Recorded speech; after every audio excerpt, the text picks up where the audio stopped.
जय हिंद। मैं अजय कुमार। आप हेलो एल्केन पढ़ रहे थे या पढ़ रहे हैं, लेकिन उसमें एक मैकेनिज्म आता है SN1 और SN2 जो इम्पॉर्टेंट है एग्ज़ाम के लिए। यहाँ SN1 तथा SN2 क्या होता है, SN1 का क्या मतलब होता है और SN2 का क्या मतलब होता है। फिलहाल सबसे पहले एक बात बताइए, क्या आपके स्कूल में हेलो एल्केन हुआ है? तो बताइए, जल्दी से बताएंगे आपके स्कूल में क्या चल रहा है। और मैं आपको ये गारंटी देता हूँ कि ये वाला शब्द एकदम क्लियर समझ में आएगा। आज की क्लास और क्लास का मुद्दा ही यही है कि हम आपको सिखा के जाएंगे, आपको समझा के ही जाएंगे। तो सबसे पहले एक काम करते हैं, क्योंकि एक्चुअली क्या होता है, क्योंकि बहुत सारे बच्चे ये सोच में रहते हैं कि भाई ये वाली चीज़ हमको समझना नहीं है, हमको तो समझ में ही नहीं आती है। और ये चीज़ तो कई लोग के कई स्कूल में छोड़ ही देते हैं। तो चलिए, SN1 और SN2 को पढ़ने से पहले दो शब्दों को और जानिए। एक मिलता है हमारा अभिकर्मक। अभिकर्मक अभिकर्मक से रीजेंट भी कहते हैं। इसे देखें तो किसी रासायनिक अभिक्रिया किसी रासायनिक अभिक्रिया को संपन्न कराने वाले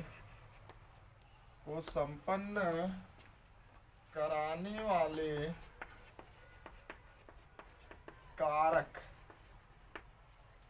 अभिकर्मक कहलाते हैं। अभिकर्मक रीजेंट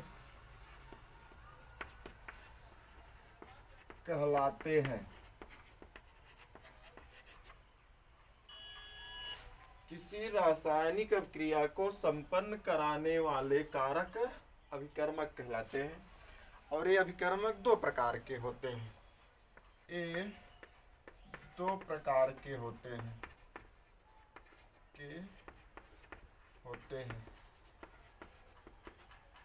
पहला मिलता है, ये दो प्रकार के होते हैं। पहला नाभिक स्नेही अभिकर्मक। इसे न्यूक्लियोफिलिक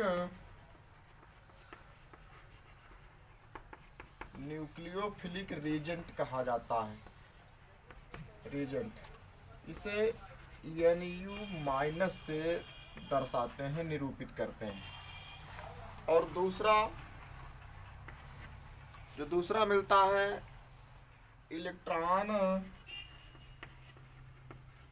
इलेक्ट्रॉन स्नेही अभिकर्मक होता है। इसको इलेक्ट्रोफिलिक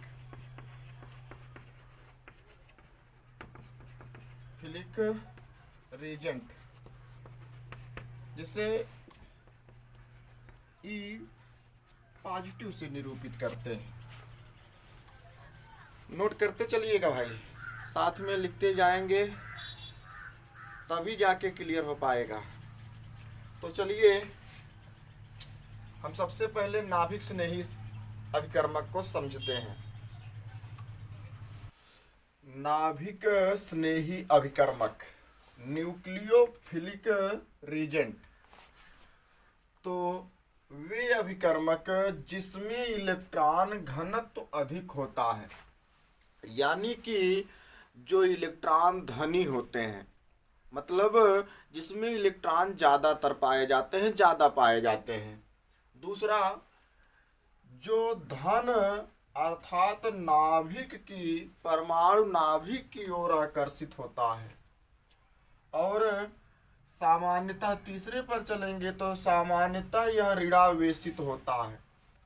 एग्जाम्पल को देखें उदाहरण में, तो OH minus, Cl minus, Br minus और Cn माइनस के अतिरिक्त और अन्य भी मिलते हैं जो ऋणावेशित होते हैं। इस पर देखेंगे तो ये भी ऋणावेशित है, ये भी ऋणावेशित, ये भी और ये ऋणावेशित है। इसके अतिरिक्त जैसे देखें NH3 और H2O को देखें तो यहाँ पर देखेंगे इलेक्ट्रॉन घनत्व तो अधिक मिलेगा और इसमें इलेक्ट्रॉन ज़्यादा मिलते हैं। इस नाइट्रोजन में देखेंगे तो यहाँ पर 2 इलेक्ट्रॉन अधिक मिलते हैं, इलेक्ट्रॉन युग्म मिलता है। ऑक्सीजन पर इलेक्ट्रॉन युग्म मिलता है, तो इसमें इलेक्ट्रॉन ज़्यादा होते हैं, इसलिए नाभिक स्नेही, ये भी नाभिक स्नेही होगा। दूसरा मिला इलेक्ट्रॉन स्नेही अभिकर्मक, इलेक्ट्रोफिलिक रीजेंट। तो इलेक्ट्रोफिलिक रीजेंट को देखें तो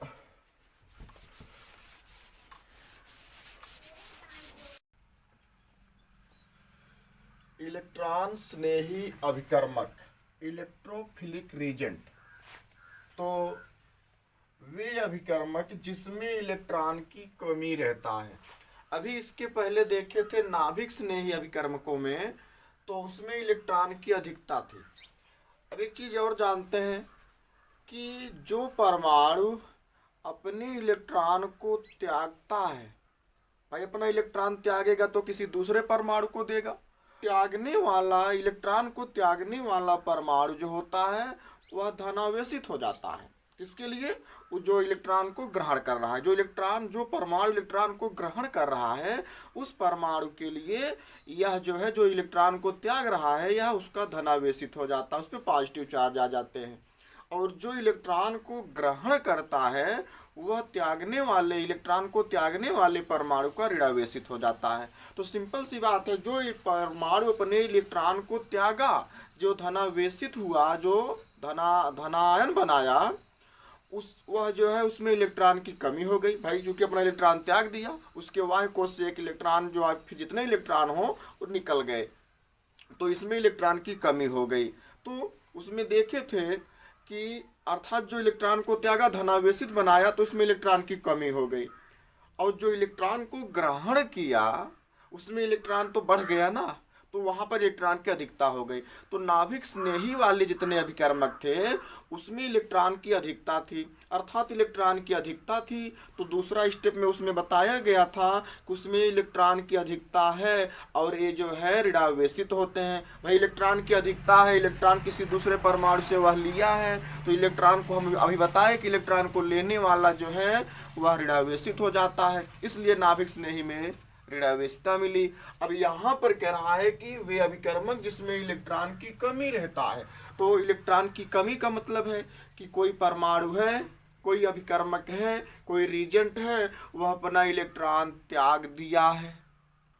अपना इलेक्ट्रॉन जब त्यागेगा तो वह जो है अभिकर्मक, उस पर धनावेशित चार्ज तो आ जाएंगे, लेकिन उसमें इलेक्ट्रॉन की कमी हो जाती है। तो जिसमें इलेक्ट्रॉन की कमी रहती है ऐसे अभिकर्मक इलेक्ट्रॉन स्नेही अभिकर्मक होते हैं। दूसरा, इसमें इलेक्ट्रॉन घनत्व कम होता है।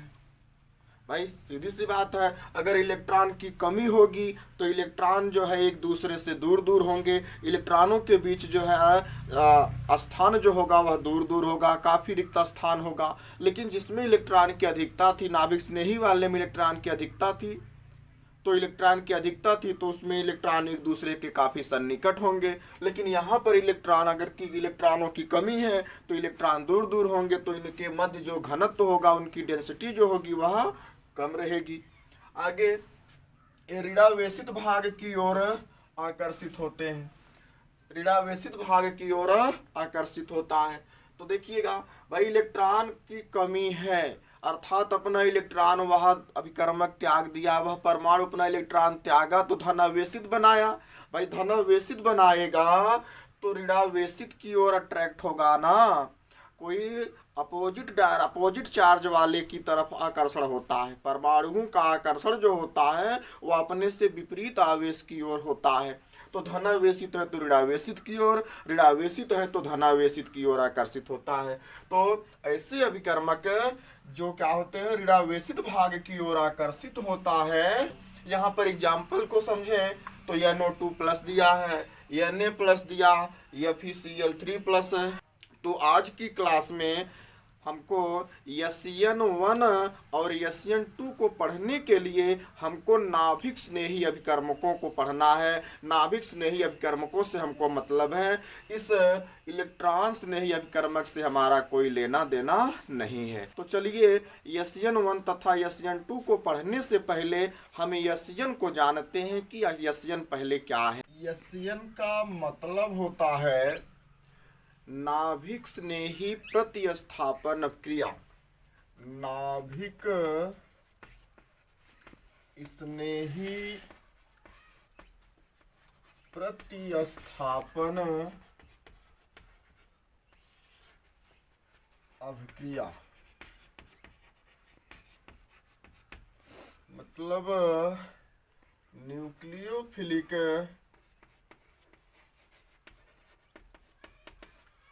Substitution reaction.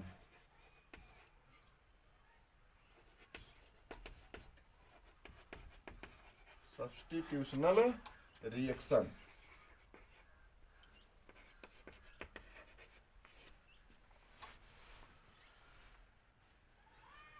मतलब वे प्रतिस्थापन अभिक्रियाएं जिसमें नाभिक स्नेही अभिकर्मकों द्वारा, वे प्रतिस्थापन अभिक्रियाएं, ध्यान से समझिएगा और इसको कॉपी में लिखते चलिएगा तभी क्लियर होगा। वे प्रतिस्थापन अभिक्रियाएं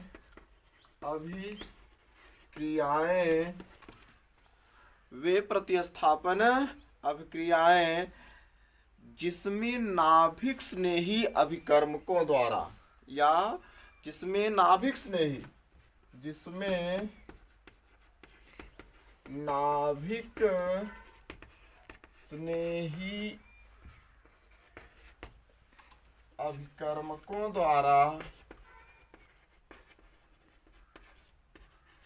अभिकर्मकों द्वारा प्रतिस्थापन की क्रिया संपन्न होती है। नाभिक स्नेही अभिकर्मकों द्वारा प्रतिस्थापन की क्रिया, अभिकर्मकों द्वारा प्रतिस्थापन की क्रिया संपन्न होती है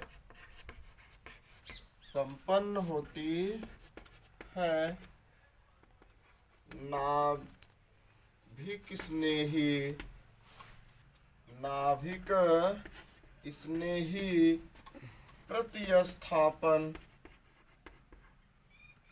प्रतिस्थापन अभिक्रिया कहलाती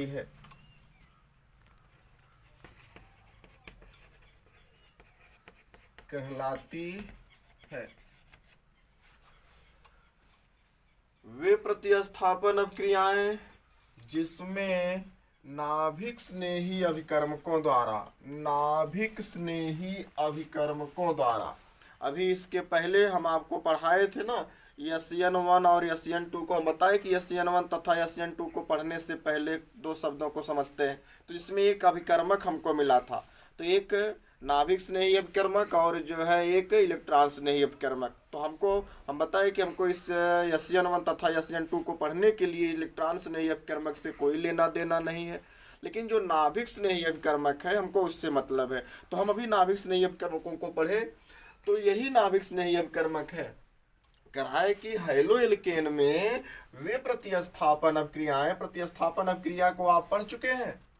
तो ये वे प्रतिस्थापन अभिक्रियाएं, भाई प्रतिस्थापन अभिक्रिया में क्या होता है कि किसी एक परमाणु के द्वारा जिसकी अभिक्रियाशीलता ज़्यादा रहती है, तो आज अधिक अभिक्रियाशील वाले परमाणु के द्वारा कम अभिक्रियाशील वाले परमाणुओं को हटा दिया जाता है, विस्थापित कर दिया जाता है और उसके स्थान पर वह अधिक अभिक्रियाशील वाला परमाणु आ जाता है। तो ये प्रतिस्थापन अभिक्रिया होती है। तो इन्हीं प्रतिस्थापन अभिक्रियाओं में नाभिक, ये जो प्रतिस्थापन की अब क्रिया हो रही है ये किसके द्वारा, कोई नाभिक स्नेही अभिकर्मकों द्वारा हो। कोई नाभिक स्नेही अभिकर्मक आए और उस जो है किसी परमाणु को रिप्लेस कर दे, हटा दे और उसका स्थान खुद ले ले। लेकिन वह अभिकर्मक कैसा होना चाहिए, नाभिक स्नेही अभिकर्मक होना चाहिए। तो वे प्रतिस्थापन अभिक्रियाएं जिसमें नाभिक स्नेही अभिकर्मकों द्वारा प्रतिस्थापन की क्रिया संपन्न होती है, नाभिक स्नेही प्रतिस्थापन अभिक्रिया कहलाती है। ये नाभिक स्नेही प्रतिस्थापन अभिक्रियाएं दो प्रकार से होती हैं, एक SN1 के रूप में और दूसरा SN2 के रूप में। तो देखें, हम SN1 तथा SN2 को समझे पहले। SN नाभिक स्नेही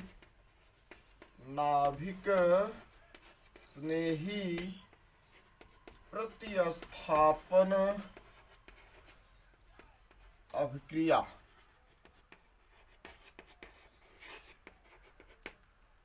इसे न्यूक्लियोफिलिक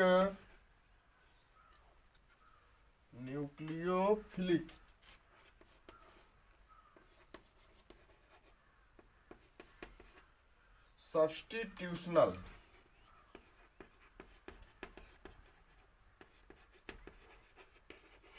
रिएक्शन भी कहते हैं।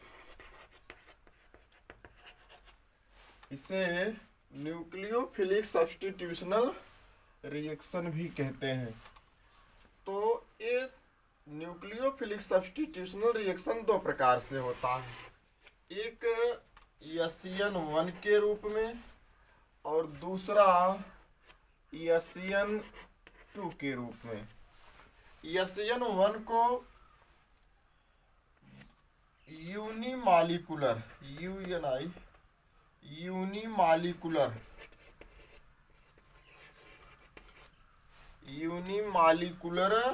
न्यूक्लियोफिलिक सब्स्टिट्यूशनल रिएक्शन, इसको हम शॉर्ट में लिखें तो NSR न्यूक्लियोफिलिक सब्स्टिट्यूशनल रिएक्शन, अथवा इसको एक अणुक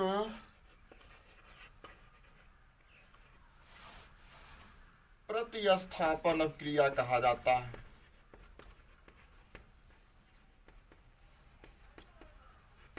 प्रतिस्थापन अभिक्रिया कहा जाता है। और दूसरा SN2, इसको बाईमालिकुलर सब्स्टिट्यूशनल रिएक्शन NSR कहते हैं, जिसे द्विअणुक प्रतिस्थापन अभिक्रिया कहा जाता है। द्विअणुक प्रतिस्थापन अभिक्रिया कहा जाता है। तो SN1, यहाँ पर देखें SN नाभिक स्नेही प्रतिस्थापन अभिक्रिया, ये दो प्रकार से मिलती है, एक SN1 के रूप में और दूसरा SN2 के रूप में। SN1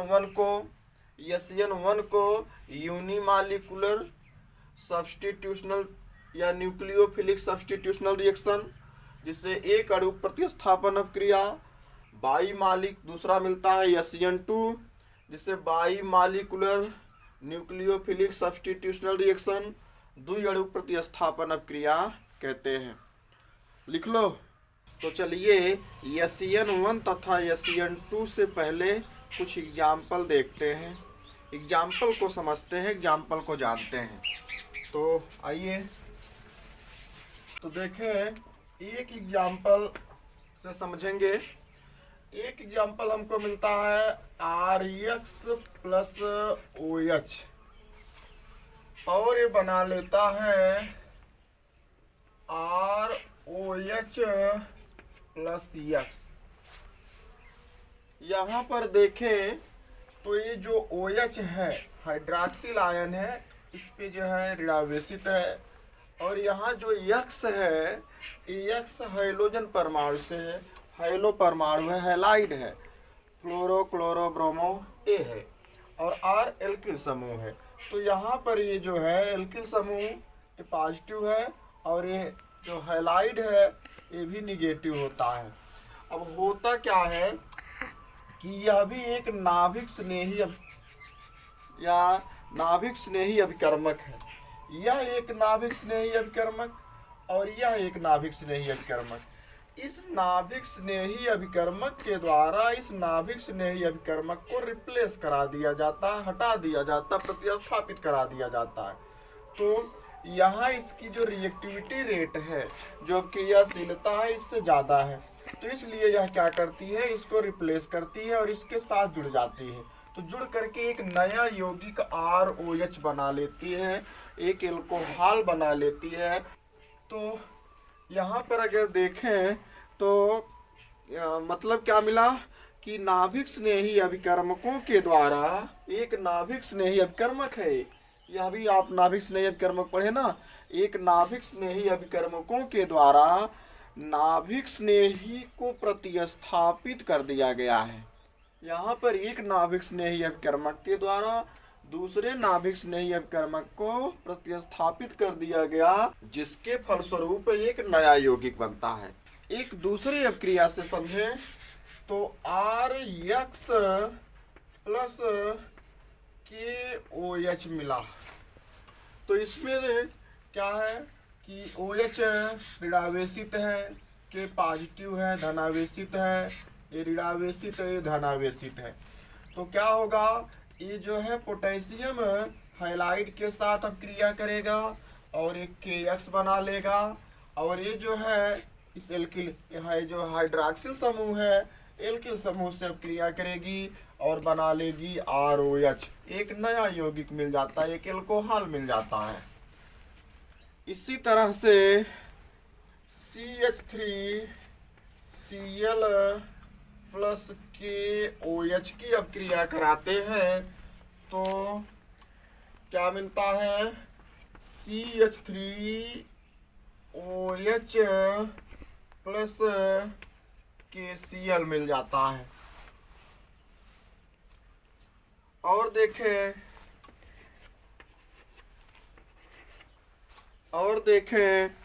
CH3CH2Cl को देखें तो यहाँ भी जो है पोटेशियम हाइड्रोक्साइड ले लें तो बन जाएगा CH3CH2OH plus KCl, potassium chloride बन जाता है। लेकिन ये सब देख रहे हैं, जितना देख रहे हैं, जैसे यहाँ पर एल्किल हैलाइड है, इसकी अब क्रिया हाइड्रॉक्सिल समूह से करा करके एक नया यौगिक एल्कोहल प्राप्त कर लिया गया। यहाँ पर एल्किल हैलाइड की अब क्रिया, ये यहाँ देख रहे हैं सब, ये जो है क्या है, नाभिक स्नेही अभिकर्मक है। ये सब हमारे नाभिक स्नेही अभिकर्मक है। इन्हीं अभिकर्मकों के द्वारा किसी दूसरे अभिकर्मक को, जैसे यहाँ पर इसके द्वारा इसका प्रतिस्थापन इस पे हुआ तो एक नया यौगिक बना। यहाँ पर देखें तो इसका प्रतिस्थापन इस पे हुआ तो एक नया यौगिक बन गया, इसका प्रतिस्थापन इस पे हुआ। यहाँ पर इसका प्रतिस्थापन इस पे हुआ, इसका प्रतिस्थापन यहाँ पर इससे हुआ। तो ये सब हमारे नाभिक स्नेही अभिकर्मक है। तो यहाँ पर हो क्या रहा है कि एक नाभिक स्नेही अभिकर्मक का प्रतिस्थापन दूसरे नाभिक स्नेही अभिकर्मक से होता है तो एक नया यौगिक बनता है। इसमें हो गया, इसी तरह से इसमें हो गया, इसी तरह से इसमें हो जाता है। लेकिन ये जितनी अभिक्रिया हो रही है, ये सभी अभिक्रियाएं जो होती हैं, इन अभिक्रियाएं एक पद में नहीं बनती हैं। यहाँ पर देखें सीधा सीधा जो हमको एक नया यौगिक मिल गया। भाई यहाँ पर एक नया यौगिक जो मिला है, ये यौगिक जो है बना बनाया एक ही बार में नहीं मिलता है।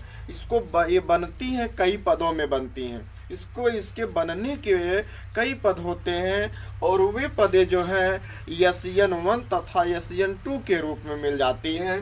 तो इतना अगर आपके समझ में आ गया तो अब इन अभिक्रियाओं को अगर समझें तो अब यह अभिक्रिया दो प्रकार की क्रिया विधि की सहायता से बनती हैं, अथवा वे अभिक्रियाएं जो होती हैं दो प्रकार की क्रिया विधि से संपन्न होती हैं। हमारी बात को ध्यान से समझिएगा। वह क्रिया विधि एक SN1 है और दूसरी SN2 है। तो हम सबसे पहले SN2 की क्रियाविधि से समझेंगे, SN2 को समझेंगे, तब उसके बाद SN1 को देखेंगे। इसलिए कि SN2 को अगर पहले समझेंगे तो SN1 समझने में सरलता हो जाएगी। तो पहले हम SN2 की क्रियाविधि समझते हैं। SN2 की क्रियाविधि पहले समझ लेंगे तो SN1 की क्रियाविधि आराम से समझ में आ जाएगी। तो SN2 की क्रियाविधि को समझने के लिए हम एक उदाहरण लेते हैं। चलिए, CH3Cl, एक एग्जाम्पल में CH3Cl की अभिक्रिया हम KOH से कराएं, पोटेशियम हाइड्रोक्साइड से कराएं, तो हमको मिलेगा CH3OH प्लस KCl मिला। तो इस पूरी अभिक्रिया में, अब इस अभिक्रिया का जो मैकेनिज्म है, जो क्रियाविधि है, यहाँ पर देखें तो यहाँ पर CH3Cl की अभिक्रिया जब KOH से मेथिल क्लोराइड की अभिक्रिया जब पोटेशियम हाइड्रोक्साइड से कराते हैं तो जो है मेथेनॉल प्राप्त हो जाता है, तो और पोटेशियम क्लोराइड मिलता है। तो हमको एक नया यौगिक तो मिल गया, लेकिन अब ये कैसे हमको मिला, इसकी सारी क्रियाविधि जब समझेंगे तब हमको SN1 और SN2 आराम से समझ में आ जाएगा। तो इसके हम जब मैकेनिज्म पर चलेंगे तो ये कई पदों में मिलेगी। तो प्रथम पद में अगर देखें तो प्रथम पद में क्या होता है, ये जो पोटेशियम हाइड्रोक्साइड है, जो KOH है, ये KOH जो है अपने आयनों में टूटती है। तो जब इसका आयनन होगा, प्रथम पद में इसका आयनन होता है, तो यहाँ पर एक K+ और OH- आयन में टूट जाती है। अब यहाँ पर दिमाग लगाने वाली बात यह है कि हमारी जो SN1 और SN2 अभिक्रिया है, ये किस में होती है, किस अभिकर्मकों की उपस्थिति में होती है। तो हमको पता है कि नाभिक स्नेही अभिकर्मकों की उपस्थिति में होती है। बिना नाभिक स्नेही अभिकर्मक का SN1 और SN2 अभिक्रिया हो ही नहीं सकता। तो और हमको ये भी पता है कि हमको इलेक्ट्रॉन स्नेही अभिकर्मकों से कोई मतलब नहीं, हमको नाभिक स्नेही अभिकर्मक को समझना है, जो आप पहले पढ़ चुके, अभी पढ़े आप, जिसको आप अभी पढ़े। तो यहाँ पर देखें तो जब KOH अपने आयनों में K+ और OH- आयनों में टूटता है, पोटेशियम आयन और हाइड्रोक्सिल आयनों में जब टूटता है, तो अब यहाँ पर समझने वाली बात है कि इसमें यह नाभिक स्नेही अभिकर्मक है कि यह नाभिक स्नेही अभिकर्मक है।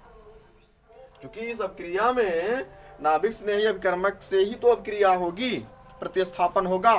तो ऐसे आपको पता है कि ये उस जगह पर अटैक करेगा जहां इलेक्ट्रॉन की कमी होगी, उस जगह पर अटैक करेगा जहां इलेक्ट्रॉन की कमी होगी। तो जहां इलेक्ट्रॉन की कमी होगी वहां पर क्या होगा, पॉजिटिव चार्ज होगा। भाई कोई अपना इलेक्ट्रॉन किसी को, कोई परमाणु अपना इलेक्ट्रॉन किसी को जब क्या करता है, दे देता है, तो उसके पास इलेक्ट्रॉन की कमी हो जाती है ना। तो जब इलेक्ट्रॉन की कमी होगी तो सिंपल सी बात है, जहाँ इलेक्ट्रॉन की कमी होगी वहाँ पॉजिटिव चार्ज आएगा, और जहाँ इलेक्ट्रॉन की अधिकता होगी वहाँ निगेटिव चार्ज आता है। अर्थात जहाँ इलेक्ट्रॉन की अधिकता होगी वहाँ नाभिक स्नेही अभिक्रिया होती है। अभी आप पढ़े हैं, अभी आप समझे हैं। तो जहाँ इलेक्ट्रॉन की अधिकता होगी, तो इलेक्ट्रॉन की अधिकता कहाँ है, इस पर है। तो इलेक्ट्रॉन की अधिकता जहाँ होगी वहाँ क्या करेगा, उस जगह पर जो है अटैक करेगा जहाँ इलेक्ट्रॉन की कमी होगी। तो यह जो है क्या करेगा, यहाँ पर एक नाभिक स्नेही अभिकर्मक है। इतनी बात समझ में आ गई, इतनी बात समझ में आ गई भाई। सीधी सी बात है, अभी हम आपको बताए ना कि कोई परमाणु जब अपने इलेक्ट्रॉन को, अपना अष्टक पूरा करने के लिए जब अपने इलेक्ट्रॉन को किसी दूसरे परमाणु को दे देता है, तो अपना इलेक्ट्रॉन दे दिया, उसका स्टक पूरा तो हो गया, लेकिन अपना इलेक्ट्रॉन दे दिया ना। जब अपना इलेक्ट्रॉन दे दिया तो उसके पास इलेक्ट्रॉन की कमी हो गई, और जिस परमाणु को अपना इलेक्ट्रॉन दिया उस परमाणु के लिए वह पॉजिटिव चार्ज वाला हो गया, धनायन बना लिया। भाई धनायन बनाया लेकिन इलेक्ट्रॉन की कमी है, धनायन बनाया और इलेक्ट्रॉन की अगर कमी है तो वहां पर इलेक्ट्रॉन से नहीं अभिकर्मक होगा। हमको इससे कोई मतलब तो है नहीं, लेकिन जो परमाणु इलेक्ट्रॉन को ग्रहण किया तो वह तो ऋणावेशित हो जाएगा। ऋणावेशित तो हुआ लेकिन उसके पास इलेक्ट्रॉन की अधिकता हो गई। अब जिसके पास इलेक्ट्रॉन की अधिकता हो गई, अभी आप पढ़े, वह नाभिक स्नेही अभिकर्मक हुआ। और यस्यन आप क्रिया आपसे कह रही है कि हमारी अब क्रिया चाहे यस्यन 1 में हो चाहे यस्यन 2 के रूप में हो, लेकिन वह नाभिक स्नेही अभिकर्मकों की उपस्थिति में होगी। तो नाभिक स्नेही अभिकर्मक हमको ढूंढना है, तो हम नाभिक स्नेही अभिकर्मक में जब अभिकर्मक को लगाएंगे तभी तो यस्यन अपक्रिया होगी। तो नाभिक स्नेही अभिकर्मक में हम पा गए, एक अपक्रिया में मिला, एक अपक्रिया हम चुने, तो इस अपक्रिया में पोटेशियम हाइड्रोक्साइड लिए। तो यह अपक्रिया से एक जब नया यौगिक बनता है तो अपक्रिया जो है कई पदों में चलती है। तो कई पद में सबसे पहले जो पोटेशियम हाइड्रोक्साइड है यह इस अपक्रिया को संपन्न कराने के लिए अपने आयनों में आयनित होती है। तो यह K+ और OH- आयन में टूटता है। तो जो OH- आयन है यह एक नाभिक स्नेही अभिकर्मक है। यहाँ तक बात समझ में आ गई? हमारी बात को सुनते चलिए, लिखते चलिए, तभी बात क्लियर होगी। अब देखिए इसका द्वितीय पद। इसका एक चीज और देखेंगे, ये जो पोटेशियम हाइड्रोक्साइड है इसका जलीय विलयन है। इस जलीय विलयन में ही यह K+ और OH- आयन में टूटती है। तो अब आगे चलें, इस अपक्रिया का द्वितीय पद। तो प्रथम पद हो गया, प्रथम पद में नाभिक स्नेही अभिकर्मक के रूप में हाइड्रोक्सिल आयन हमको मिल गया। अब द्वितीय पद में चलेंगे तो द्वितीय पद में अपक्रिया की क्रियाविधि देखेंगे। तो द्वितीय पद में जब आप द्वितीय पद पर चलेंगे तो यहाँ क्या है, CH3Cl। इसको हम कुछ इस तरह से लिखें, CH3Cl। तो अब देखिए इसमें क्या हो रहा है कि यहाँ प्रथम पद में जो नाभिक स्नेही अभिकर्मक है, ये नाभिक स्नेही अभिकर्मक इस यौगिक में, इस CH3Cl में उस जगह पर अटैक करेगा जहां पर इलेक्ट्रॉन की अधिकता होगी कि कमी, जहां पर इलेक्ट्रॉन की कमी होगी। तो जहां पर इलेक्ट्रॉन की कमी होगी तो आपको मिला है कि इलेक्ट्रॉन की कमी अर्थात पॉजिटिव चार्ज होगा। तो देखें, तो वैसे भी आपको पता है कि यह ऋणावेशित है और ये भी ऋणावेशित है। तो ऋणावेशित समान चार्ज पर अटैक करेगा नहीं। हमको भाई नाभिक स्नेही अभिकर्मक से मतलब है। नाभिक स्नेही अभिकर्मक आपसे कहता है कि अभिकर्मक को उस जगह अटैक करेगा जहां इलेक्ट्रॉन की कमी होगी। तो यहाँ पर देखें तो अब समझने की बात है कि हाइड्रोक्सिल आयन Cl पर अटैक करेगा कि क्लोरीन पर अटैक करेगा कि कार्बन पर। तो हमको मिला क्या कि ये जो है कार्बन पर अटैक करेगा। क्यों? क्योंकि कार्बन पर जो है पॉजिटिव चार्ज है अर्थात इलेक्ट्रॉन की कमी है। तो यहाँ पर जब अटैक कराएंगे तो इसके साथ जुड़ेगा, तो कार्बन पर अटैक करेगा तो ऐसे हो जाएगा। अब एक चीज और जानिए, विद्युत ऋणात्मकता। विद्युत ऋणात्मकता जिसे En से निरूपित, कैपिटल En से निरूपित करते हैं। अब इसमें देखें तो कार्बन से क्लोरीन की विद्युत ऋणात्मकता क्या होगी, उच्च है। कार्बन से क्लोरीन की विद्युत ऋणात्मकता उच्च है। तो यहाँ पर क्या करेंगे, ऐसे है।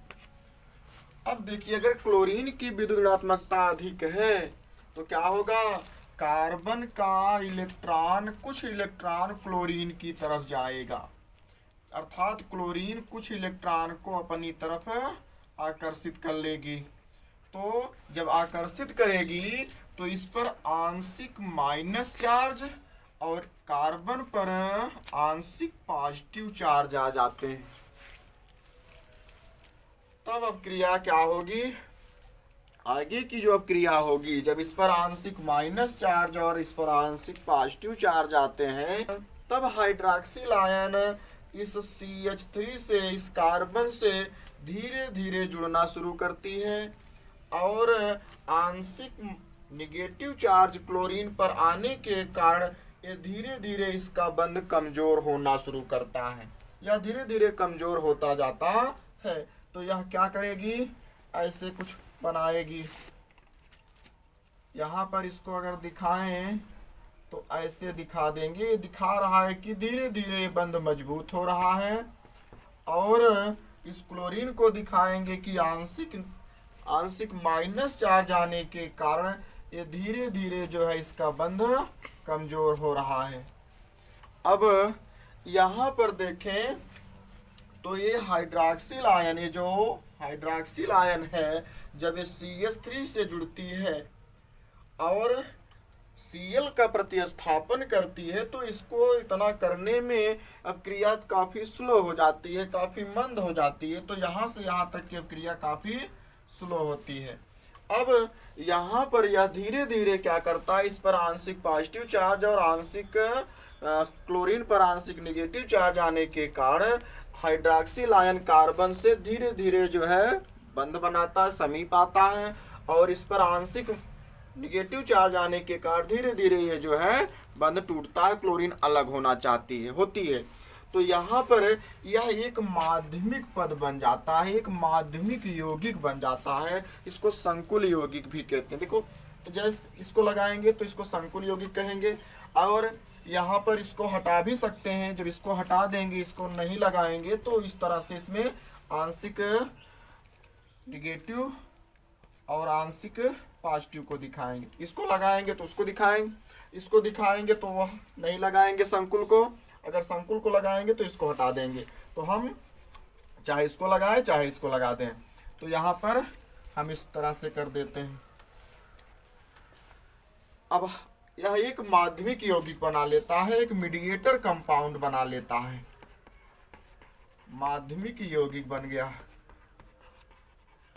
अब इस प्रकार यहाँ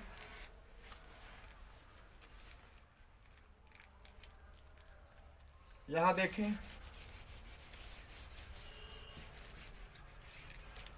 इसको आगे देखें तो यह CH3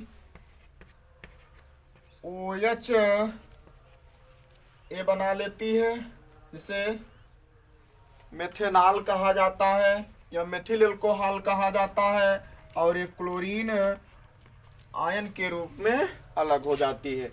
इस प्रकार यह क्रिया संपन्न होती है दो पदों में। प्रथम पद में पोटेशियम हाइड्रॉक्साइड का जलीय अपघटन होता है, जिसके फलस्वरूप पोटेशियम आयन और हाइड्रॉक्सिल आयन का निर्माण होता है, जहां पर हाइड्रॉक्सिल आयन नाभिक स्नेही अपकर्मक होता है, और यह नाभिक स्नेही अपकर्मक द्वितीय पद में मेथिल क्लोराइड के साथ अपक्रिया करता है। अब जब मेथिल क्लोराइड के साथ अपक्रिया करता है तो क्रिया करना चाहता है, जब द्वितीय पद में यह हाइड्रॉक्साइड आयन जब मेथिल क्लोराइड के साथ क्रिया करना चाहता है तो यह एक नाभिक स्नेही अपकर्मक होने के कारण उस जगह पर अटैक करेगा जहां पर इलेक्ट्रॉन की कमी होगी। तो कार्बन पर पॉजिटिव था, इलेक्ट्रॉन की कमी थी, तो कार्बन के साथ अटैक किया, और जब यह कार्बन के साथ अटैक करता है और वहीं दूसरी तरफ कार्बन की विद्युत ऋणात्मकता क्लोरीन से कम है, तो क्लोरीन की विद्युत ऋणात्मकता कार्बन से अधिक होती है। तो क्लोरीन की विद्युत ऋणात्मकता कार्बन से अधिक होने के कारण कार्बन का इलेक्ट्रॉन क्लोरीन की तरफ जाता है, जिसके कारण जो है इस क्लोरीन पर इलेक्ट्रॉन, जब कार्बन का इलेक्ट्रॉन क्लोरीन पर जाता है तो इस क्लोरीन पर आंशिक निगेटिव चार्ज और कार्बन पर आंशिक पॉजिटिव चार्ज आता है, जिसके फलस्वरूप यह जो है बंध धीरे धीरे टूटना शुरू करता है। कार्बन और क्लोरीन के मध्य का ये जो बंध है ये धीरे धीरे टूटता है, और इस प्रकार एक जो है माध्यमिक यौगिक का निर्माण हो जाता है, जहाँ पर जब इसका बंध टूटेगा तो हाइड्रोक्सिल आयन का बंध मजबूत होता है, तो यह बंध कार्बन के साथ मजबूत होता है और क्लोरीन के साथ तो जो है कमजोर होता है, और एक नए यौगिक मेथिल या मेथेनॉल का निर्माण होता है या मेथिल अल्कोहल बन जाता है, जो आपका ए है, और क्लोरीन अलग हो जाता है। माध्यमिक यौगिक है, इसी माध्यमिक यौगिक को संकुल यौगिक भी कहते हैं, अथवा एक अस्थायी यौगिक बनता है। तो अस्थायी यौगिक तक बनने की क्रिया जो होती है काफी स्लो होती है, अब क्रिया काफी स्लो होती है, मंद गति से होती है। लेकिन जब संकुल यौगिकों से क्या होता है, नया यौगिक बनता है, तो यह क्रिया जो है तीव्र हो जाती है, यहाँ पर फास्ट हो जाती है, तो यह क्रिया फास्ट मिल जाती है। तो अब इस अब क्रिया में देखें तो यह एक Sn2 प्रकार की अब क्रिया है। अब कैसे, तो हमको मिला कि Sn2 जो अब क्रिया होती है, Sn2 को द्विअणुक क्रिया भी कहा जाता है, बाईमालिकुलर न्यूक्लियोफिलिक सब्स्टिट्यूशन रिएक्शन। तो द्विअणुक की बात आई है, तो द्विअणुक की बात आई है, तो द्विअणुक में देखें तो एक अणु के रूप में हमको हाइड्रोक्सिल आयन मिलता है और दूसरा अणु के रूप में हमको ये हमारा मिलता है क्या है, मेथिल क्लोराइड मिलता है या एल्किल हैलाइड मिलता है।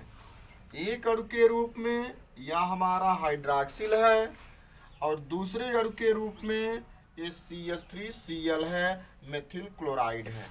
तो इन दो अणुओं के मध्य की जो क्रिया की क्रिया विधि है वह हैलो एल्केन में Sn2 टाइप की क्रिया विधि कहलाती है। अब पूरे को नोट कर लीजिए, लिख लीजिए, पूरे को लिख लीजिए, नोट कर लीजिए, क्लियर होता जाएगा। अब अभी खत्म नहीं हुआ, अब Sn1 प्रकार की क्रिया विधि देखें। तो Sn1 प्रकार की क्रिया विधि देखेंगे तो दोनों को मिलाएंगे, दोनों को समझेंगे, दोनों को मैच कराएंगे तो समझ में आ जाएगा कि Sn1 प्रकार क्या है और Sn2 प्रकार क्या है। तो चलिए Sn1 प्रकार की अब क्रिया देखते हैं, या Sn1 की क्रिया विधि, दूसरा Sn1 की क्रिया विधि। दूसरा Sn1 क्रिया विधि है। इसमें भी हम वही एग्जाम्पल ले लें, क्या, CH3Cl प्लस KOH और बनेगा क्या, CH3OH प्लस KCl, यही बनेगा, आपको पता है। अब इसकी क्रिया विधि देखें तो क्रिया विधि में प्रथम पद में क्या मिला था, उसमें इसका जलीय अपघटन हो रहा था, तो हम प्रथम पद में यह भी कर देंगे, प्रथम पद KOH का यहाँ पर एक्वियस सॉल्यूशन दे देंगे, जलीय विलयन दे देंगे। तो KOH का जलीय विलयन है जिसका अपघटन K प्लस और OH माइनस आयन में होता है। अब इसका द्वितीय पद देखें, द्वितीय पद यहाँ से, द्वितीय पद में मेथिल क्लोराइड का क्या था। अब देखिए एक चीज यहाँ और है, जो Sn1 अब क्रिया होती है या Sn1 की जो क्रिया विधि होती है, इसमें कोई माध्यमिक नहीं बनता है और यहाँ पर कोई नाभिक स्नेही अभिकर्मक की उपस्थिति के बगैर ही बनता है। यहाँ पर किसी नाभिक स्नेही अभिकर्मक की उपस्थिति के बगैर बनता है। तो यहाँ पर होगा क्या, तब इस दशा में ये जो CH3 है, ये जो CH3Cl है, यहाँ पर स्वतः अपने आप धीरे धीरे, अभी हम बताए विद्युत ऋणात्मकता, ये जो क्लोरीन की विद्युत ऋणात्मकता अधिक है किससे? कार्बन से। तो कार्बन से क्लोरीन की जो विद्युत ऋणात्मकता अधिक होती है, इसी अधिक विद्युत ऋणात्मकता के कारण इस कार्बन के इलेक्ट्रॉन क्लोरीन पर जाना प्रारंभ करते हैं, अर्थात क्लोरीन इस कार्बन से कुछ इलेक्ट्रॉन को आकर्षित कर लेती है, ले लेती है। जिसके कारण इस क्लोरीन पर आंशिक ऋणावेश आ जाता है और कार्बन पर आंशिक धनावेश उत्पन्न हो जाता है। इसी आंशिक ऋणावेश के कारण इस क्लोरीन और कार्बन के मध्य जो ये बंध होता है, ये बंध धीरे धीरे बहुत स्लो की अक्रिया में क्या करता है? टूटना शुरू करता है, धीरे धीरे टूटना शुरू कर देता है और कुछ इस तरह से बन जाता है या कुछ इस तरह की संरचना बना लेता है। ये दिखा रहा है कि क्लोरीन आंशिक रूप से जो है इस पर ऋणावेश आया और आंशिक रूप से जब इस पर धनावेश आया तो इसका बंध धीरे धीरे टूट रहा है, कमजोर हो रहा है। और आगे चल करके जब यह बंध इसका कमजोर होता है तो यहाँ पर फास्ट रिएक्शन होना शुरू होता है, फास्ट अभिक्रिया तीव्र हो जाती है और एक नया यौगिक CH, यहाँ देखें एक नया यौगिक CH3 मेथिल बन जाता है और जो क्लोरीन है यह माइनस आयन के रूप में अलग हो जाता है। यहाँ पर पॉजिटिव चार्ज है, ये निगेटिव चार्ज है। इस तरह से यह मेथिल अलग हो जाता है, क्लोरीन अलग हो जाता है। कहने का मतलब यहाँ पर यह है कि SN1 की जो क्रिया विधि मिलती है, यही अभिक्रिया SN2 में भी ली गई थी और यही अभिक्रिया SN1 में भी ली गई है। अंतर केवल यह है कि SN2 में जो अभिक्रिया की क्रिया विधि थी, इसमें पोटेशियम हाइड्रोक्साइड का जलीय अपघटन के फलस्वरूप जो नाभिक स्नेही अपकर्मक मिला था, वह नाभिक स्नेही अपकर्मक मेथिल क्लोराइड से अभिक्रिया कर रहा था और एक माध्यमिक यौगिक बना रहा था। लेकिन SN1 में ये जो नाभिक स्नेही अपकर्मक है वह उपस्थित नहीं होता है। इसकी उपस्थिति के बगैर ही जो मेथिल क्लोराइड है, इस मेथिल क्लोराइड का क्लोरीन है, इसकी विद्युत ऋणात्मकता कार्बन से अधिक होने के कारण एक कार्बन से इलेक्ट्रॉन को आकर्षित करती है, कुछ इलेक्ट्रॉन को लेती है और इलेक्ट्रॉन को ग्रहण करके आंशिक ऋणावेशित बना लेती है और जिसके कारण जो है कार्बन इलेक्ट्रॉन को दे करके जो है इस पर अपना आंशिक धनावेश बना लेता है। इस आंशिक ऋणावेश और आंशिक धनावेश के कारण इस कार्बन और क्लोरीन के मध्य का बंध कमजोर होना शुरू होता है और अभिक्रिया धीरे धीरे होना शुरू होती है और क्या होता है कि इसके मध्य का जो बंध होता है वह काफी वीक हो जाता है, कमजोर हो जाता है, जिसके फलस्वरूप अभिक्रिया तीव्र होती है और बंध टूट जाता है, क्लोरीन अलग हो जाता है, मेथिल अलग हो जाता है। अब यहाँ पर समझने की बात यह है, वहाँ पर दो अणु के रूप में SN2 में दो अणु भाग लिए थे, एक हाइड्रॉक्सिल आयन भाग लिया था और एक मेथिल क्लोराइड। ये मेथिल क्लोराइड और इसका पोटेशियम हाइड्रोक्साइड का हाइड्रॉक्सिल आयन नाभिक स्नेही अपकर्मक जिसे कहते हैं, एक नाभिक स्नेही अपकर्मक भाग लिया था और एक मेथिल क्लोराइड भाग लिया था, दो अणु भाग लिए थे।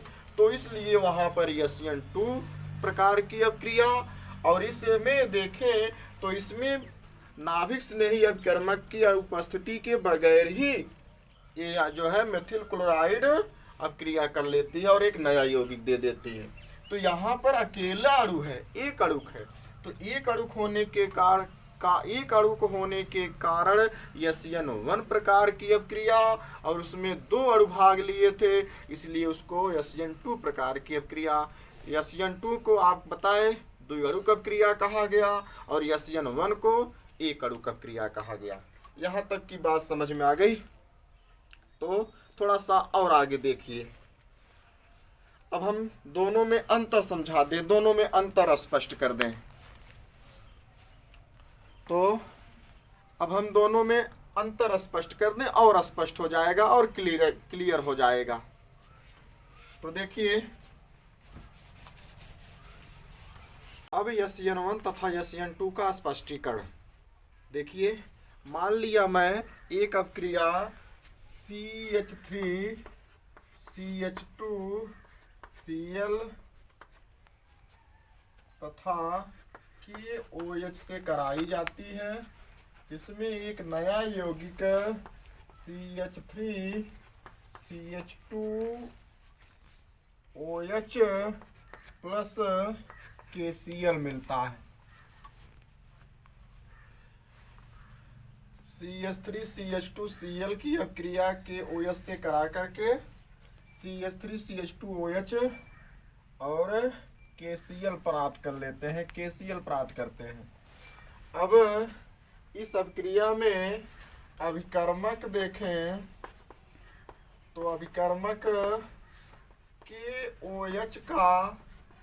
KOH के जलीय विलयन का जलीय अपघटन K प्लस और OH माइनस आयन में होता है, जहाँ OH माइनस आप पढ़े अभी नाभिक स्नेही अभिकर्मक है,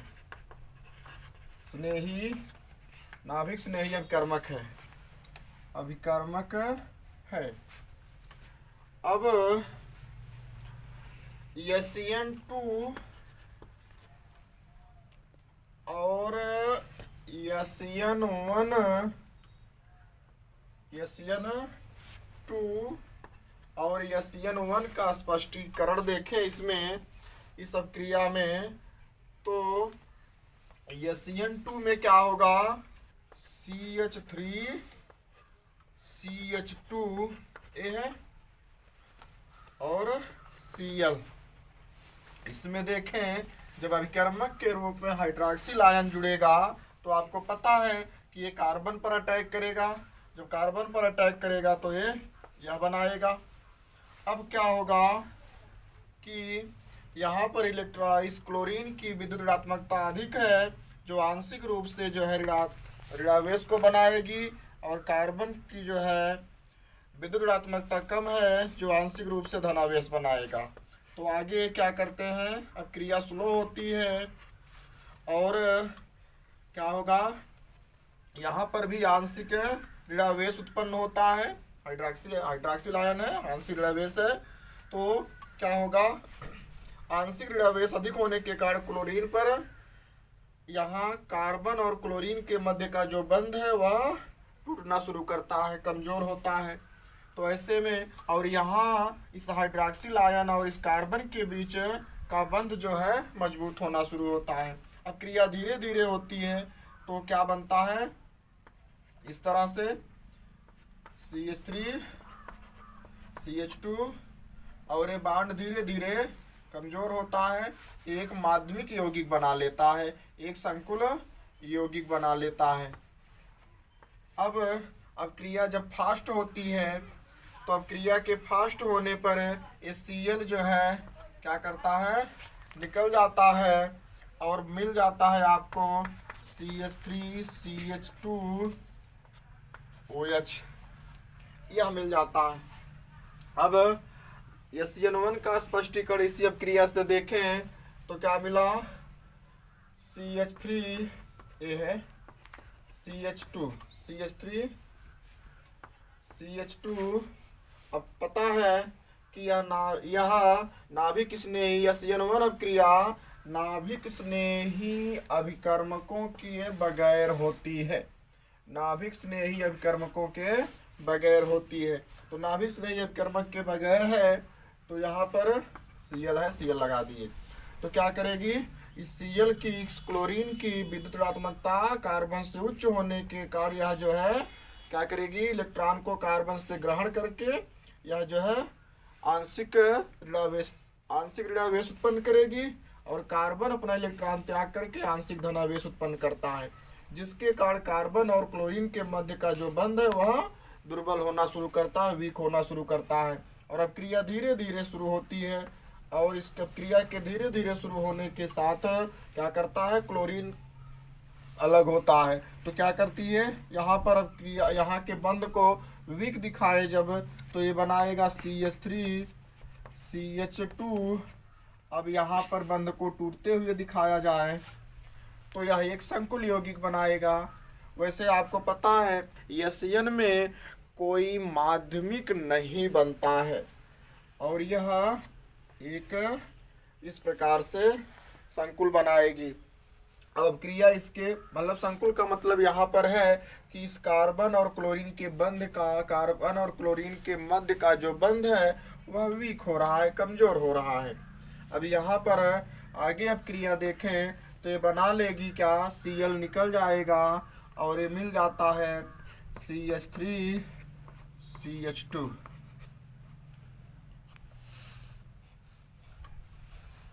अब SN2 तथा SN1 का स्पष्टीकरण देखें तो SN2 में दो अणु, एक हाइड्रॉक्सिल आयन जो नाभिक स्नेही अपकर्मक के रूप में है, और एक जो है यह समूह आपका जिसे क्या बोलते हैं, एथिल क्लोराइड, जिसे क्या बोलते हैं, एथिल क्लोराइड या एथिल क्लोरोएथेन भी इसी को बोलते हैं। क्या बोलते हैं, क्लोरोएथेन। तो एक अणु के रूप में हाइड्रॉक्सिल और दूसरे में क्लोरोएथेन या एथिल क्लोराइड मिल गया। लेकिन SN1 में, SN1 कहा कि एक अणुक नाभिक स्नेही अपकर्मक, तो एक अणुक में केवल एक अणु है, हाइड्रॉक्सिल आयन, अर्थात नाभिक स्नेही अपकर्मक के बगैर हो गया। ये पहला स्पष्टीकरण हो गया। अब दूसरे स्पष्टीकरण को देखें। दूसरा स्पष्टीकरण क्रियाशीलता से है। तो सबसे पहले SN2 में देखें क्रियाशीलता। SN2 में क्रियाशीलता जो होता है वह SN2 में नाभिक स्नेही अभिकर्मकों पर हैलो एल्केन की जो क्रियाशीलता होती है वो सबसे ज़्यादा प्राइमरी हैलो एल्केन की होती है, उससे कम सेकेंडरी हैलो एल्केन की होती है, उससे कम टर्शियरी हैलो एल्केन की होती है। फिर से समझ लेंगे। SN2 में नाभिक स्नेही अभिकर्मकों की, SN2 में नाभिक स्नेही अभिकर्मकों पर प्राइमरी हैलो एल्केन की अब क्रियाशीलता सबसे उच्च होती है, उससे कम सेकेंडरी पर होती है, उससे कम टर्शियरी पर होती है। एक एग्जाम्पल को देखें तो, एक एग्जाम्पल को अगर हम देखें तो यहाँ पर अगर हम एक प्राइमरी हैलो एल्केन लें तो प्राइमरी हैलो एल्केन में हम कुछ इस तरह से ले लें, ये आपका मेथिल क्लोराइड या क्लोरोमेथेन है। इस क्लोरोमेथेन को देखें तो यहाँ पर ये जो कार्बन है, ये कार्बन किसी एल्किल समूह से घिरा नहीं है, अर्थात इसके चारों तरफ एल्किल समूह नहीं है। तो जब एल्किल समूह नहीं होंगे अथवा कम होंगे तो कोई अभिकर्मक आसानी से इस पर अटैक करेगा। तो जब अटैक करेगा तो कहने का मतलब ये प्राइमरी हैलो एल्केन है, फर्स्ट डिग्री हैलो एल्केन है। ऐसे फर्स्ट डिग्री हैलो एल्केन की जो अब क्रियाशीलता है इस नाभिक स्नेही अभिकर्मक पर सबसे ज़्यादा है। कोई सेकेंड डिग्री हैलो एल्केन इसी तरह से होती तो प्राइमरी वाले से कम होती इसकी अब क्रियाशीलता। कोई थर्ड डिग्री हैलो एल्केन होती तो नाभिक स्नेही अभिकर्मक पर उसकी अब क्रियाशीलता और कम होती। बस समझना क्या, फिर से समझ लेंगे। यह आपका एक मेथिल क्लोराइड है। इस मेथिल क्लोराइड या क्लोरोमेथेन है जो एक आपका फर्स्ट डिग्री हैलो एल्केन है, अर्थात इस पर देखें तो कोई एल्किल समूह से यह कार्बन नहीं घिरा है। जब किसी एल्किल समूह से कार्बन नहीं घिरा है तो अभिकर्मक के साथ यह एक फर्स्ट डिग्री जो हैलो एल्केन है यह आसानी से इस अभिकर्मक के साथ अब क्रियाशीलता कर लेगी तेजी से। लेकिन कोई सेकंड डिग्री अगर हैलो एल्केन होता तो इसकी अपेक्षा कम अपक्रियाशीलता इस नाभिक स्नेही है अभिकर्मक से होता। कोई थर्ड डिग्री हैलो एल्केन होता तो इस नाभिक स्नेही अभिकर्मक से उसकी अपक्रियाशीलता और कम होती। ये SN2 का हो गया। SN1 की अपक्रियाशीलता देखें, क्रियाशीलता तो SN1 की क्रियाशीलता में जो टर्शियरी हैलो एल्केन है इसकी क्रियाशीलता किसी नाभिक स्नेही अपकर्मक पर अधिक होती है। सेकेंडरी हैलो एल्केन की अपक्रियाशीलता किसी नाभिक स्नेही अपकर्मकों पर उससे कम होती है। और जो प्राइमरी हैलो एल्केन है इस प्राइमरी हैलो एल्केन की अपक्रियाशीलता किसी नाभिक स्नेही अभिकर्मक पर सबसे कम होती है। फिर से समझ लेंगे। SN1 की जो क्रियाशीलता है इसकी क्रियाशीलता में कोई टर्शियरी हैलो एल्केन है तो इस टर्शियरी हैलो एल्केन की क्रियाशीलता किसी नाभिक स्नेही अभिकर्मकों पर सबसे उच्च होगी। सेकेंडरी हैलो एल्केन की अपक्रियाशीलता किसी नाभिक स्नेही अभिकर्मकों पर उससे कम होगी। प्राइमरी हैलो एल्केन की अपक्रियाशीलता किसी नाभिक स्नेही अभिकर्मकों पर सबसे कम होगी। अब एक एग्जाम्पल में हम कोई थर्ड डिग्री हैलो एल्केन लें, टर्शियरी हैलो एल्केन लें, तो जैसे हम ले लिए CH3Cl,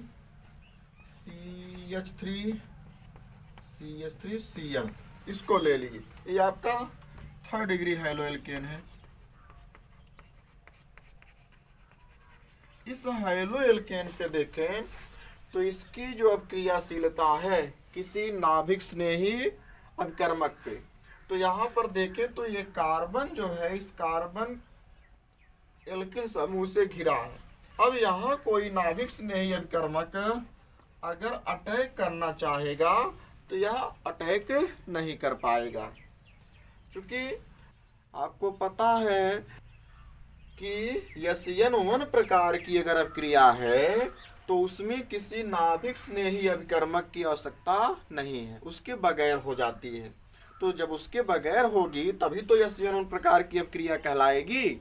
तो अगर थर्ड डिग्री हैलो एल्केन होगा, जैसे यह थर्ड डिग्री हैलो एल्केन है, तो इस कार्बन से यह कार्बन 3 एल्किल समूह से घिरा है, तो यहाँ पर कोई नाभिक स्नेही अभिकर्मक जब अटैक करना चाहेगा तो अटैक नहीं हो पाएगी, इसकी अपक्रियाशीलता उच्च हो गई। बस समझ में? इसी तरह से कोई सेकंड डिग्री हैलो एल्केन होगा, उसकी अपक्रियाशीलता उससे कम होगी, और कोई फर्स्ट डिग्री हैलो एल्केन होगा तो उसकी अपक्रियाशीलता कम होगी। तो फटाफट इसको नोट कर लीजिए। इस प्रकार SN1 तथा SN2 अपक्रिया संपन्न होती है।